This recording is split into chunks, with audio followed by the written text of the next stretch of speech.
നിങ്ങൾ പിന്തിരിപ്പന്മാരാണ്, നിങ്ങൾ തീവ്രവാദികളാണ്, നിങ്ങൾ ഭീകരവാദികളാണ്, നിങ്ങൾ ആ ജിഹാദിന്റെ ആളുകളാണ്, നിങ്ങൾ ഈ ജിഹാദിന്റെ ആളുകളാണ് എന്ന് വേദക്കാർ പറയുന്നതാണ്. ക്രൈസ്തവൻ പറയും, യഹൂദൻ പറയും, ബഹുദൈവാരാധകർ പറയും. അത് കേൾക്കേണ്ടി വരുന്ന അള്ളാഹു ഉറപ്പ് പറയാണ്. ഞങ്ങൾ വിശ്വാസികളാണ് എന്ന് പറഞ്ഞതിന്റെ പേരിൽ അള്ളാഹു നിങ്ങളെ വെറുതെ വിട്ടേക്കുമെന്ന് നിങ്ങൾ വിചാരിച്ചിരിക്കുകയാണോ? അങ്ങനെ വെറുതെ വിടൂല എന്നാ പറയുന്നത്. അങ്ങനെ ഉപദ്രവിക്കപ്പെടുമ്പോൾ അവരുടെ യഥാർത്ഥ തനിനിറം മനസ്സിലാവുന്നതാണ്.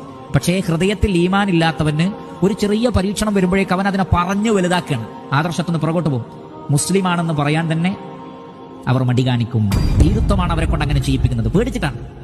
അതല്ലാതെ ഒരു സാമൂഹിക എല്ലാവരെയും കൂട്ടിപ്പിടിച്ച് ഐക്യത്തോടു കൂടി പോകുന്ന വിശാല ഹൃദയം കൊണ്ടല്ല, പേടിച്ചിട്ടാണ്. ആദർശത്തിൽ തന്റെ ഇടമുണ്ടാവുക ഈമാനികമായ ധൈര്യമുള്ളവർക്കും ഞങ്ങൾക്ക് അല്ലാഹു മതി എന്ന് പ്രഖ്യാപിക്കുന്നവർക്കുമാണ്. നിങ്ങൾ ക്ഷമിക്കുകയും തഖ്വയോടുകൂടി ജീവിക്കുകയും ചെയ്താൽ ഫഇന്ന ദാലിക മിൻ അസ്മിൽ ഉമൂർ, തന്റെ ഇടമുള്ള ആളുകളുടെ നിലപാടാണ് അത് എന്നാണ് അല്ലാഹു സുബ്ഹാനഹു വ തആല പറയുന്നത്. ദൃഢനിശ്ചയം